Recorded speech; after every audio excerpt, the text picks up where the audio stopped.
Greetings, mood killers. Belonius Francine Marconi, Eddie Barella. We're here for the show. Eddie, Right. I've been telling you about my hair journey. I don't know why I think it's so cringe when somebody says something about their journey, like my beauty journey, My journey. my fitness journey. journey. But I don't know. Like I decided like I wasn't gonna get a haircut, and I've stuck to it since July of last year. That's great. My hair is starting to look like, you know, those memes of JD Vance, where he's got like a long hair perm. Right. I feel like it looks kind of like that right now. It's like, it's not good. And the thing is I'm kind of like, I know it's not, I don't think it's good. It's not like one of those things where I'm like, yeah, that looks good. It's just, I like the awkwardness of it So for some reason. now, do you find that it's hard to manage and hard to maintain? Because you've gone through the most awkward stages. When you get to about a year, then you start to have some luscious locks. But in the process, you probably went through 3 or 4 periods where you're like, I got to cut this damn hair off. How did you get through those moments? Because I don't go out a lot. And when I do, I can wear a hat. Because the best part about, like when you go out, especially when it's nice, is nobody wants to sit inside in Chicago when it's nice. So you're automatically going to sit outside. So then wearing a hat doesn't feel weird. So you're wearing a hat, you wear sunglasses, and nobody has to look at you. It's great. Yeah. But, like we did when we went out. Like, that's what I wore. I wore a hat and sunglasses the whole time. Absolutely. Like, why would you do anything else? I mean, I was never a hat guy until later in life. Yeah. Now I'd love to embrace the hat because it's just a lot less work. I don't have to worry about covering my bald spot. It's beautiful. Well, here's what I hate. Yeah, like anything that happens with a male hair when you get older, it's fine if you're inside. Here's what I don't like. I don't like fluorescent lights. I hate that. Sure. That's a nightmare when you're a man. If you have any hair loss at all, that sucks. Right. And anyway, it just looks bad. Like, people under, somebody's attractive if they look good under those lights. And then, and somebody's really not attractive if you see them under those lights. But I hate those lights. And then the sun, there's no brighter light than that. So, but the great thing is if you are outside, you can get away with wearing a hat, which is nice. The thing, here's what one of the reasons I thought, I'll grow out my hair because I don't like my ears. And the hair covers up the ears, and it allows me to wear hats like a normal person. See, what I have to do is I have these ears that I don't know if they're bad or not. I just don't like them. But I kind of like tuck them into the hat, and that causes me to have headaches because, you might have the right hat size, but then you're tucking your ear in, and then you're wearing glasses under that, and so the pressure of the glasses stems. Does its thing, and it's a whole deal. So you've got that. But when I have long hair, I don't care. I can wear glasses. I can wear the hat, and I don't feel anything. I can walk, and I don't get a headache. So I feel free. But I also feel ridiculous. Like if I had to go to a place where, like when I go to the dentist, I feel like that meme. Like that meme of JD Vance. Like, must feel if it was a real person. So, it's really awkward, I think, in real life. But, like, when I'm just working from home, I don't care, So, and here's the weirdest thing, because it's going to be summer. And I haven't had long hair in summer in a long time, since I was in my 20s. I got some hair ties so I can tie my hair back. And I even got like exercise bands, like, headbands. So I can not only when I work out, like my hair won't get flop in my face, but like when I wash my face, I now have a band to hold my hair back. It just feels weird, but you need that stuff if you have long hair. Everybody knows, but you do. Yeah, absolutely. So thank you for joining me on my hair journey. It's beautiful.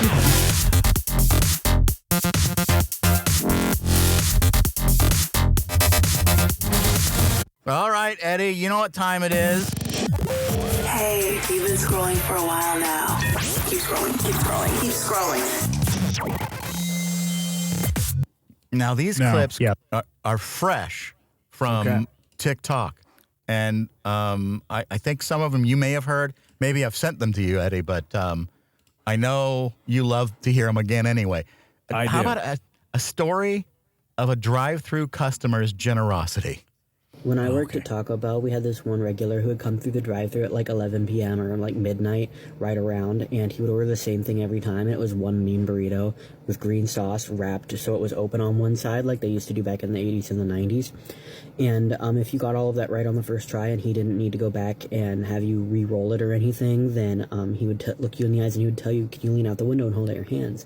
And if you did so, then he would reach behind him into the pitch darkness of his back seat, take out the giant the biggest fistful of like double bubble gum you have ever seen in your life and plop it into your waiting hands and then drive off without a single word. And I think about him every day. I love that. I gotta feel like this. your order? No, because I don't want to yell at anybody. And if it's wrong, I'm like, you know what? It's an adventure. Here we go. Mm-hmm. Yeah, and I don't check my order either. They hand it to me and I get the hell out of there because I feel like I'll be inconveniencing the people behind me. And then I just don't like to make a fuss. I think there's a big difference between, I'm the opposite of a Karen. I never complain, even when I should. So there's a happy medium in there. I should probably speak up more, but drive through. And I think the takeaway from this, Eddie, that I hope you learned is you can change someone's life with a handful of old gum. That's right. That guy will never not think about that guy. I know. I love when grandmas ask questions about slang because it's always hilarious. No matter how old the slang is. What's a chocolate starfish? It's rude, isn't it? Is it rude? What is it? It's a bumhole. It's a what? A bumhole. Oh. You should see the look on this woman's face. And she looks exactly like you'd think she would. She's got like the blouse on with the ruffled front. And then she's got a cardigan. And she's got perfectly coiffed gray, white hair with grandma glasses. And what is it? What is a chocolate starfish? She immediately regretted it when she found out. I never heard of this actress before. Maybe you have. Wally Barham. Wally Barham. Never heard of Wally. She's a comic and a screenwriter and a great guest on Kelly Clark'em. She was telling a story. There's no introduction to being on a set. Suddenly you're just on a set and you're using a toilet and then you come out and someone lets you know that that's a prop toilet. And you're like, oh no. Just from this story, we could be friends. Oh, goody. Oh, goody. Oh, my God. I was like, truly, I left. I was like, okay, let's get back into such scenes. And then it was really perfect. Someone was like, wouldn't it be funny if someone used that toilet? And I was like, haha, it would be so very funny. And then I went back and I took a bunch of toilet paper and I disposed of evidence. I was dainty. The whole time I was real dainty. I'm a dainty woman. Everything I do is very attractive and petite.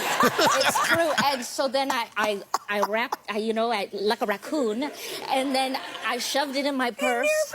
Yeah. And then, no, it's dainty. I was cute, I promise. And then I turned back around and I hear them like, where's Wally? She's scurrying away. And then I disposed of it in the big trash can, and then they were like, where's your purse? And I was like, oh no. That thing, who's to say? And that clip led me to like research who she is, right? And I found out she was promoting a show called Overcompensating on Prime, which I will now watch because of that clip. So I guess it worked. Yeah. And who she says going on talk shows is worthless? I know. Well, right. Well, I think the clips of them. I think the clips of them really do the job. But that's the way I go and try shows now, because if I like the guest, chances are I might like the show. But I always think, what if they're just putting the nicest person on with the best stories?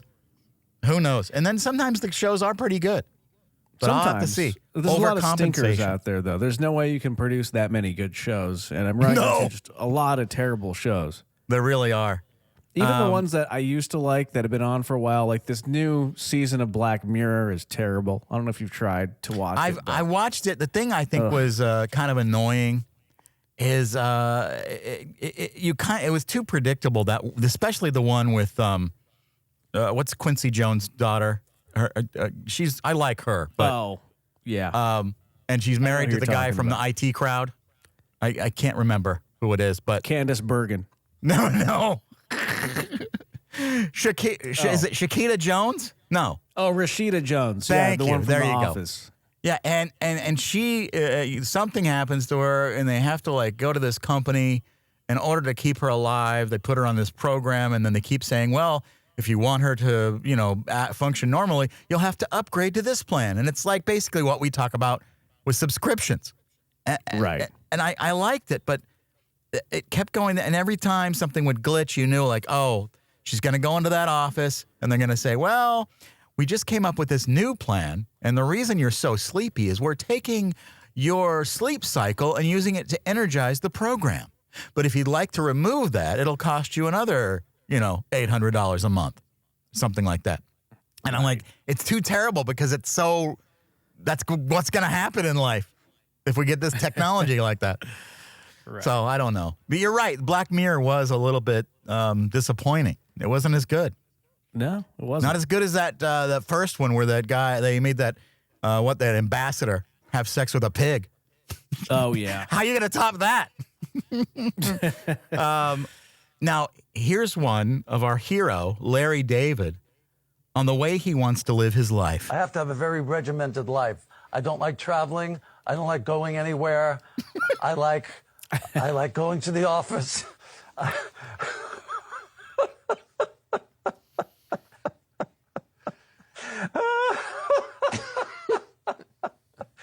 like going to the office. I like playing golf. I like being in my house. I'm so dull and uninteresting. I really don't enjoy being out and socializing and making small talk. I don't know. No. He's a national treasure. No, He really is. He really is. Yeah. The whole thing I love is the great. fact that he realizes how ridiculous life is and how he has preferences that are seemingly uncool, and that's why he laughs at it. And that same attitude is carried on through Curb Your Enthusiasm. He is self-deprecating the entire time. That's why we love LD. Yeah, I think that's what you got to know is like who you are. Like I don't like to like I see people doing these things, and I'm like, that looks like something I might enjoy, but I know once I get there, I'm gonna be miserable. Like sitting in a seat at Wrigley Field. Have you ever the seats? I've been to concerts there, and those seats to sit in the sun all day and watch somebody try to hit a baseball. I can't. I would die. I would be dead. No, yeah. And You have to know what you like, and you do what you like, and you don't feel guilty about it. Yeah, what I like is nothing. Apparently, That's okay. Yeah, that's right. I don't know if you've seen this, and probably because I haven't asked you yet, but Tom Segura has this comedy thing on Netflix called Bad Thoughts. It's sketch comedy. Oh no! And Tom Segura, I don't know too much about the guy because I don't keep up with him. I did go to one of his stand-up shows years and years and years ago. Oh, is he the guy you got COVID from? Yeah, he gave me COVID. Yeah, I went to one of his shows, and I didn't buy the tickets. One of my friends was going, and his girlfriend broke up with him like an hour before that he asked me to go, and I was free. So I don't go out of my way for Tom Segura, but he keeps showing up in my life. And for some reason, I turned on his new show, Bad Thoughts, on Netflix. This is the worst goddamn thing I've ever seen. I don't know it's if not good. It's terrible. And basically, I learned a lot about Tom Segura that I did not realize. There's a thing in America. I'm not trying to get political here, but conservatives can't be funny. There's just no way. Basically, I assume he's conservative. I have no idea, but it seems like he is. basically all the comedy is punching down. All the comedy's punching down, and it's poop jokes, and it's gross out jokes, and it's punching down.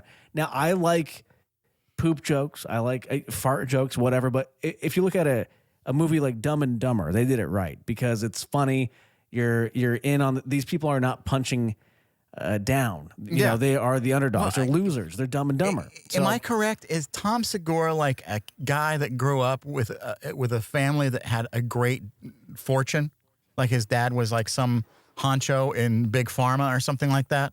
Is that what? I have no idea, but that would make a lot of sense. That would make a lot of sense. Because I hear things like that, and then I'll see him saying certain things, and it kind of makes me feel weird about him.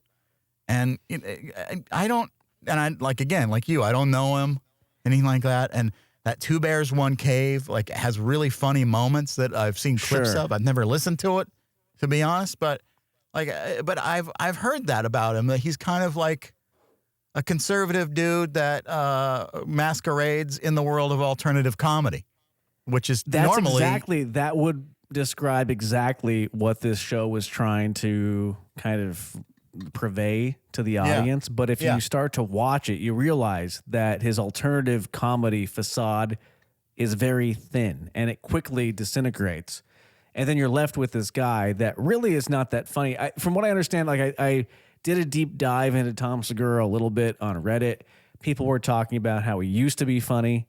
He's no longer funny now. So something happened along the way. And I think what happened to him is the same thing that happened to many comedians is COVID in that situation fried a lot of people's brains and they somehow became psychotic and they went either way far right or way far left, and then they became just this maniac. And I think that's what's going on with this guy. But there's a sketch in Bad Thoughts where he goes to a coffee shop, and the barista is a little snooty with him.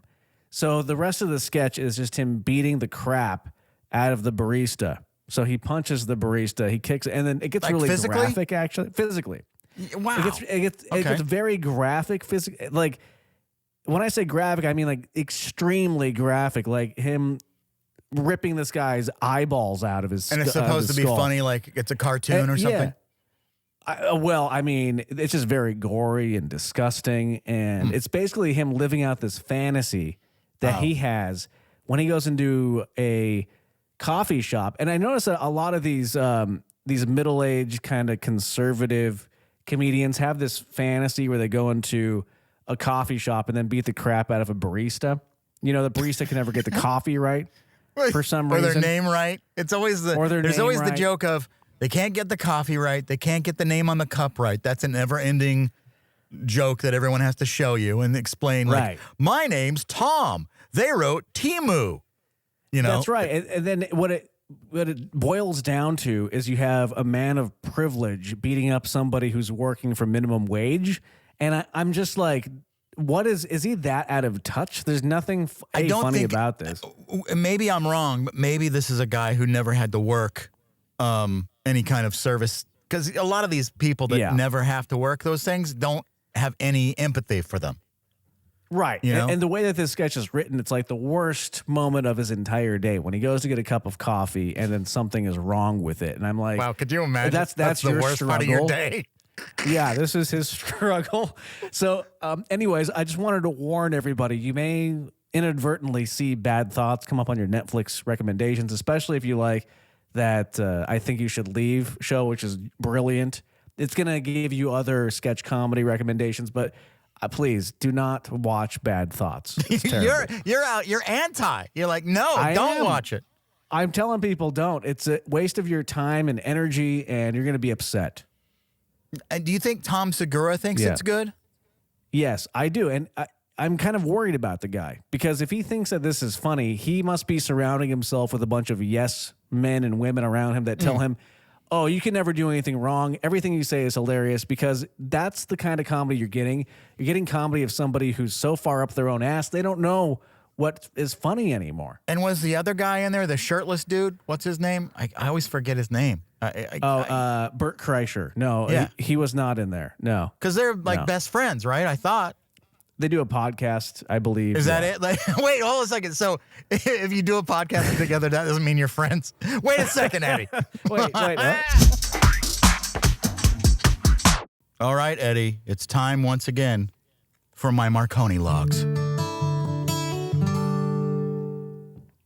For the last time, I'm not operating a hot dog cart. The cart is for my personal hot dogs. Thank you. When you walk down the street, people automatically think just because you've got a bunch of wieners and you're warming up buns and you've got, all the condiments, that you're selling hot dogs. And I am sick of it. I know. Right? But Eddie, if you were around, of course you could have one. Well, thank you. I do appreciate that. But I wouldn't charge. But then the next person, I'm charging them $25. I'll say tariffs, and then they'll understand, right? That's right, tariffs. Yeah, because the hot dogs are from China, from what I understand. Anyway, here's another one of my Marconi logs. And on average, I spend about $80 a year to watch bananas turn brown. I like a banana on the first couple of days. It's good. I chop it up. I put it in on my cottage cheese with strawberries and blueberries, right, and almond slices, and it's great. But then after 2 days, it's like mush. Like, I'm supposed to eat a bunch of bananas in 2 days? That's like 6 bananas. Come on. I know. I usually buy just 1 or 2 bananas because I know that if I buy the whole bunch, they're just going to sit there But they let you buy as many as you want, as you know. They let you do whatever you want. It's not against the law. It should be. Same with grapes. Like, I only need maybe a quarter of whatever you get in one of those packages of grapes. Well, you can take whatever you want. You just rip out the grapes you don't need and you put them on the ground there at the grocery store. But I don't think there's a Instacart shopper that would do that for me. Maybe if I tip more. I guess that's what it is. I got to tip, another $100 or something. I mean, they aren't by the pound, so why should you be obligated to more than you want? I don't know if I have that option at my grocery store. I think I just have a bunch of the pre-ones that are already in the bag. Right. I don't know. They need to have smaller. I think they're just trying to get rid of grapes. They have way too many. There's too many grapes. Slow I've said down. It for years. That's right. Here's another one. A real smart TV would be one that goes after you fall asleep watching a movie 10 minutes into it. You know what I mean? Like, why can't you have that gentle wake up without feeling bad? Especially like in the hours that we keep, Eddie. Normal human hours. By the time you're done and you finally sit down after you've had your dinner or whatever it is, and you're like, I want to just watch maybe a 30-minute TV show or, something that's on my DVR. And as soon as it starts, you start going, beep, beep, beep, beep, beep, beep, beep, beep, beep, beep, beep, beep. And you're like, oh. You kind of snort, wake up. You're like, we got to rewind that. And then you spend like an hour watching this dumb show because you can't stay awake. Right. But if the TV would I blame the TV. It's not smart enough. Doesn't it know? Like when I fall asleep, pause the TV, and then when I open my eyes back up, unpause. Right. But shouldn't we be there by now at that point? I mean, with the technology of smart TVs, I haven't seen a big uptick, an upgrade. Have you? I don't know. I want my TV to watch me as I watch it. That's what I want. Yes. And then have opinions on your life. Well, that's right. That haircut you have, your hair journey is going great. You look just like that J.D. Vance meme. No. Here's another one, Eddie. How do they know an animal is extinct? I mean, you looked everywhere. I mean, because it might in the corner of the earth somewhere be hiding. We don't know. It feels like they just decide, you know what? The dodo, extinct. There could be a dodo out there somewhere. We don't know. I heard the dodo was making a comeback. Was that something I heard, or was that something I made up? Well, I believe that they did the Jurassic Park thing where they found the DNA of some animals that are extinct, and then they went into a lab with John Hammond, and they somehow recreated some of these animals. But yeah, the dodo they want to bring back, and they're trying to bring back the woolly tooth. What do you call that thing? Woolly mammoth? The woolly mammoth, yeah. Trying Like to bring that back too. Snuffleupagus, but with tusks? Right. That's what it looks like. And yeah, with Snuffleupagus has prettier eyes. I got to admit, when I was a kid, I was attracted to those big, beautiful eyes that Snuffleupagus Well, it's the had. eyelashes that get Yes. you every time, you know? Yeah, he bats them, I and you're remember like, those whatever big you want, eyelashes. Snuffy. That's I'll right. Do whatever. Okay, bird. What? I accidentally opened the Facebook app, and now I'm in 3 pyramid schemes. I go on Facebook. Here's why. Because, you know, Eddie, from radio, the people that listen to radio are in the age group that are on Facebook. And Right.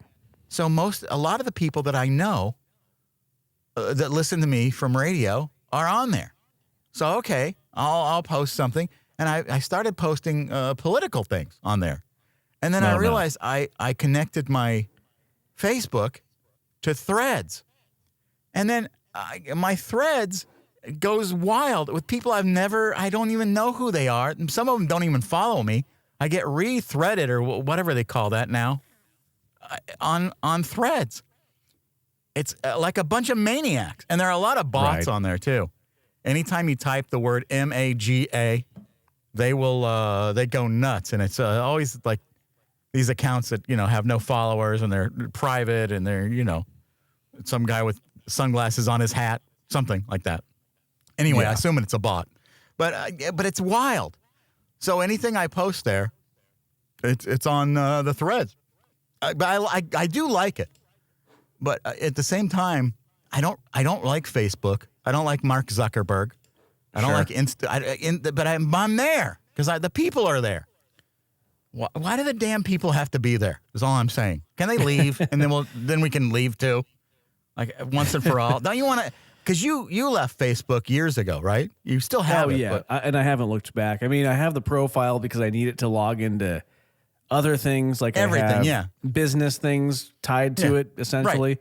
Yeah. To manage the business Facebook, you have to log in through your personal one. So that's the only reason why I it's have annoying that you have to keep it. Yeah. I'll maybe check in on messages and notifications once a year, and it turns out I don't miss anything. I had to, now this is something, and this isn't a brag.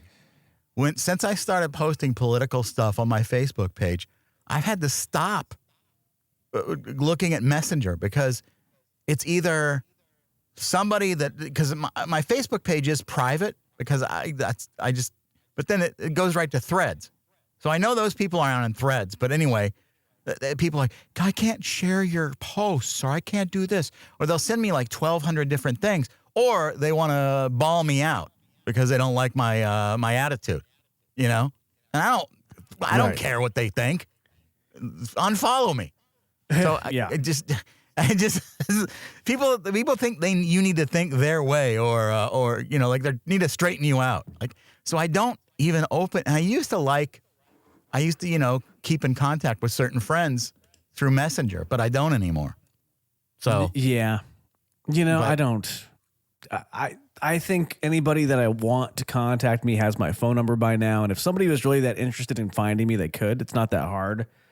So I just kind of go with whatever I have in my phone currently, as far as people I want to keep up with. That's right. If you're not in there now, you're not making the cut. And they say that adults only have space for 5 or 6 friends, really. And then after that, they're just acquaintances that you're sort of keeping up with here and there. But I'm busy. We're all busy. How much time do I have? I don't have time for 2,000 people on Facebook. I just don't care. So wait a second. Am I one of the 5? Absolutely. Yeah. You're in there. Yeah. I made it, you guys. Marconi, you've mentioned in the past that Steve Harvey, you know, he's a staple of Chicago. You're in Chicago. You say he's a nice guy. You like Steve Harvey in general. Right? I don't know him. I just know one time. Now you're distancing yourself. Now, well, listen, that's smart. no. When I was in the same building, his studio, his offices were like next door to the radio station I worked at the NBC tower.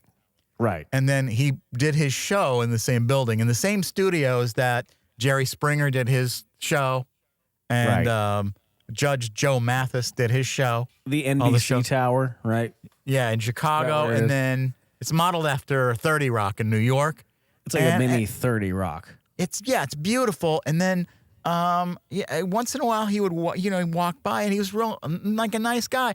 But also, then one time when he was leaving Chicago, I tweeted at him like, "We're Sure. really gonna miss you in the NBC Tower," and whatever it meant. My my Twitter bio said I worked at the radio station, so maybe he looked at it and but he Right. liked it. Okay. And I thought, well, now there's a nice guy. That's just the fact. But I never had like any like sit down interaction, or like he never came up for an interview or anything like that. But Okay. I liked him. And the one guy that did have a radio show with our company that I was working with, D.L. Hughley, who was also part of the Kings of Comedy. So Sure. I don't have any beef with D.L. Hughley.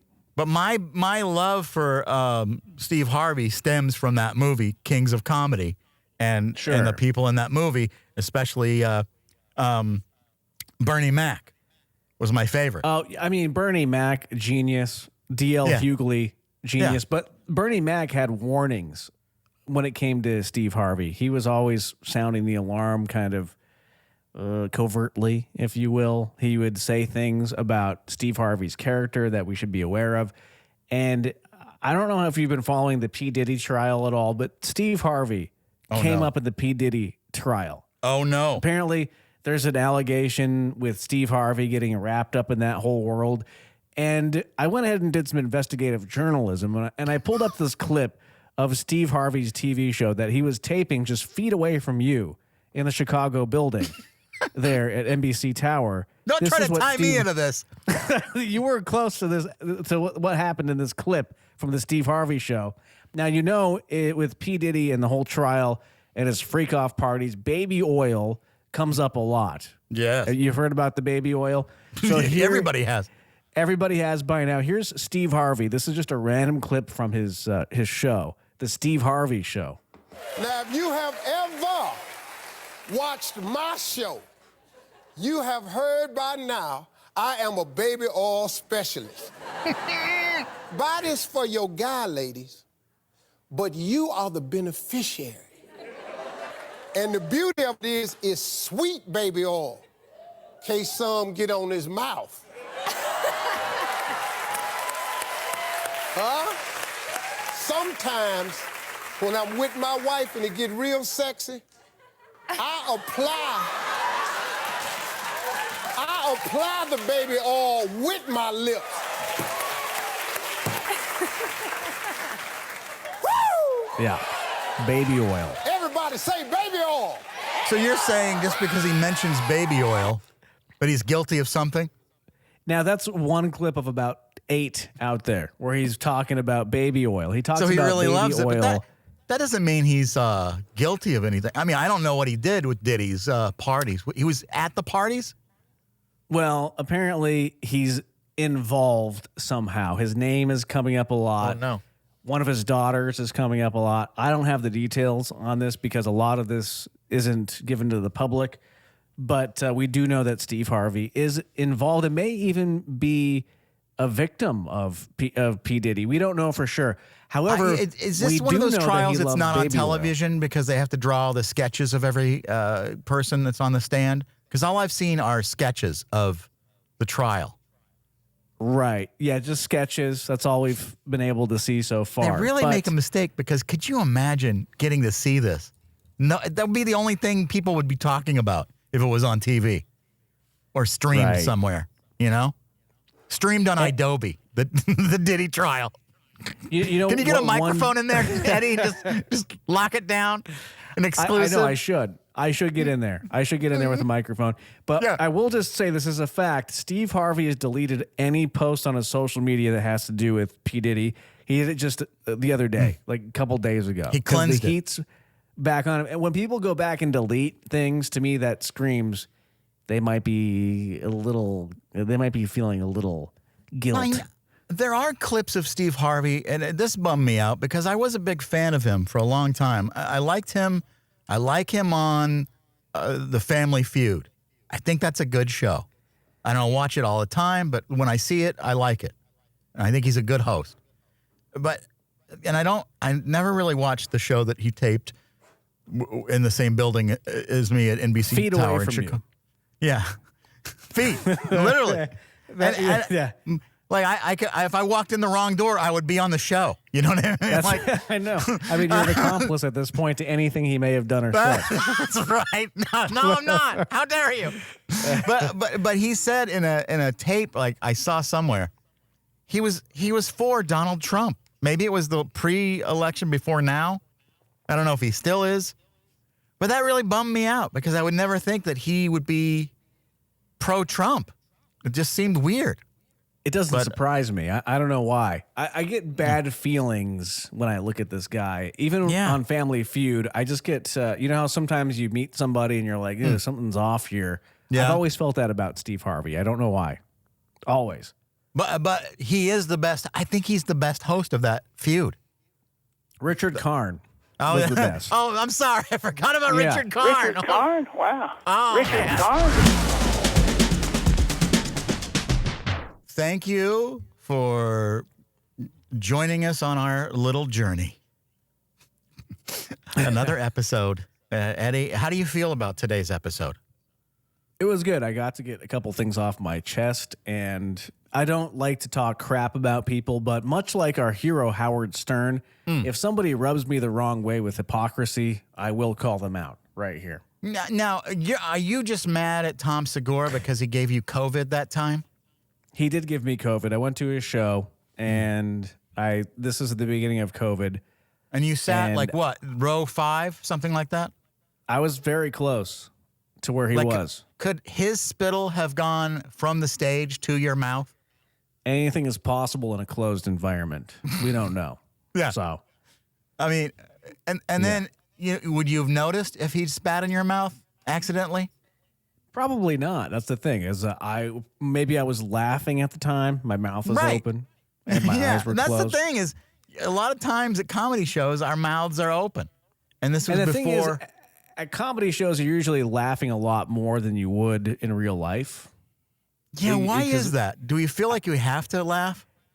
You do. It's sort of like this group thing. If everybody around you is laughing, you feel like you have to do it too. So Yeah. I'm not even saying that I was hysterically laughing at his comedy. I'm just saying I was probably laughing because of the environment that I was in.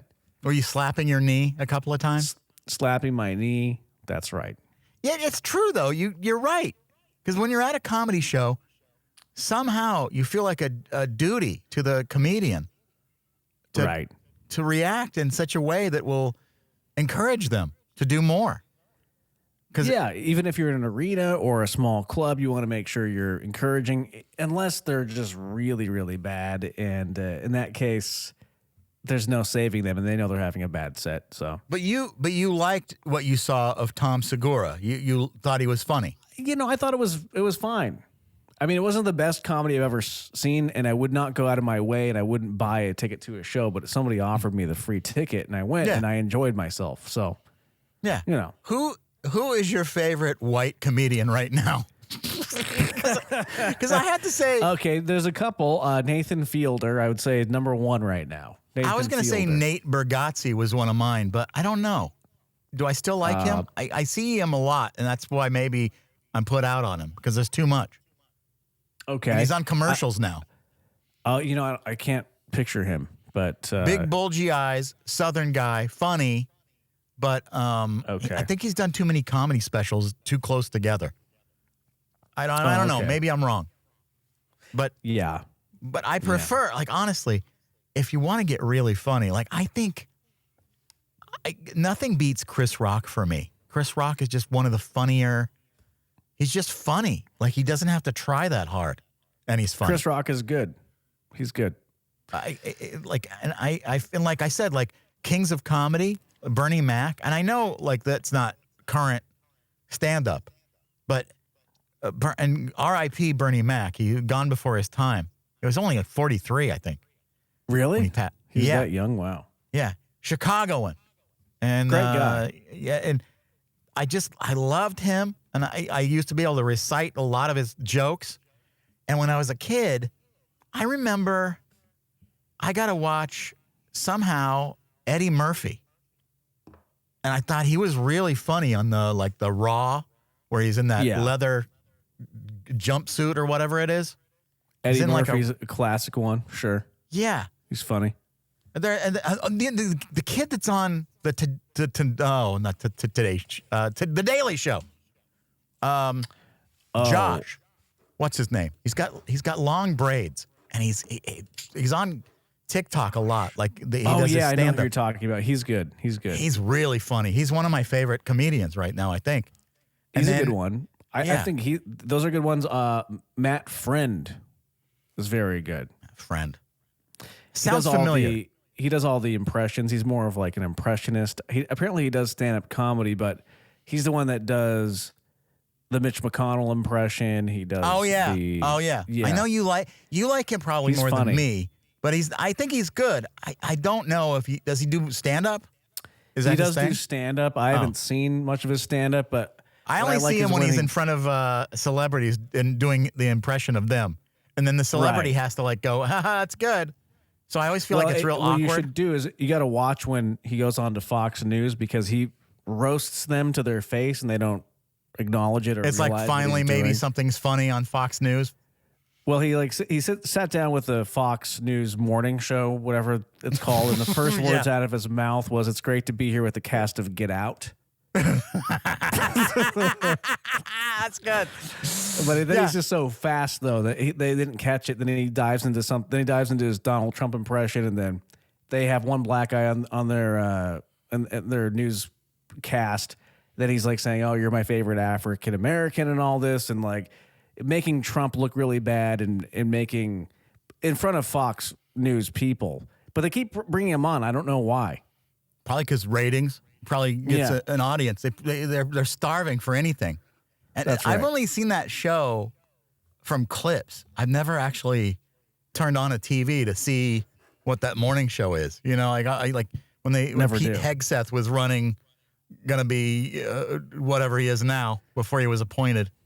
Then you'd see clips. I'm like, oh, okay, another guy from Fox News. Good.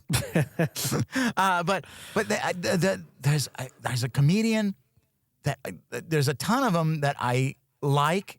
I don't know their name because they're smaller comedians, but a lot of them, women that are kind of, just maybe not well known, but a lot of them I see on the After Midnight show, that Taylor Tomlinson, who I love. She's another one.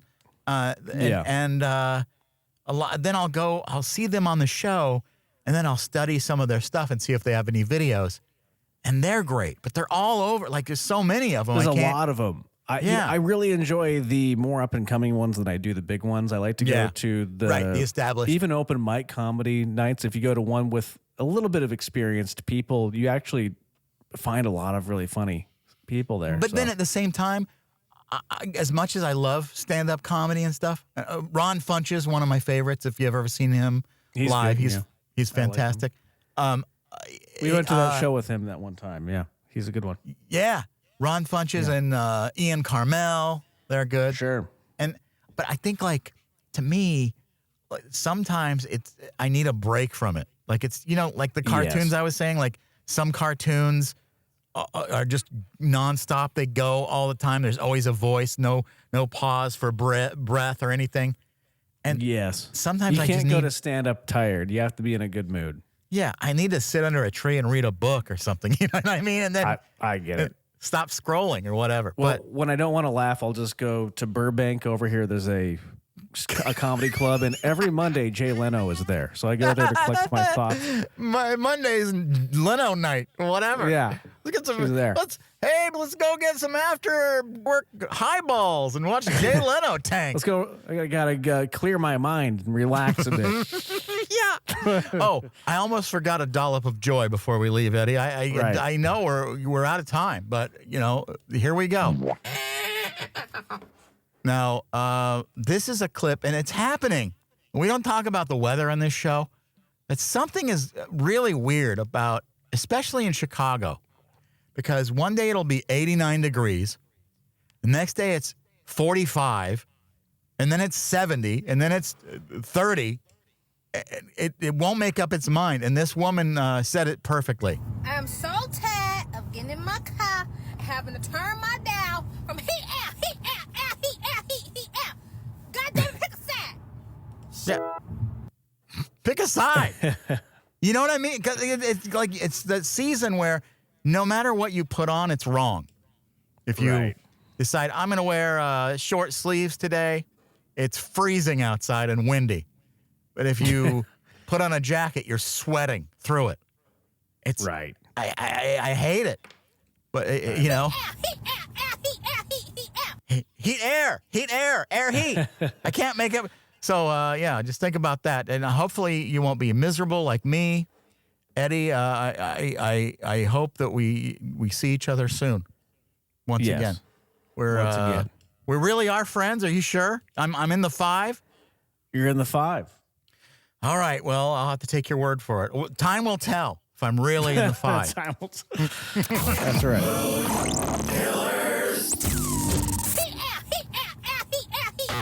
Too bougie. Giant garbage can. What the hell? I don't like raccoons.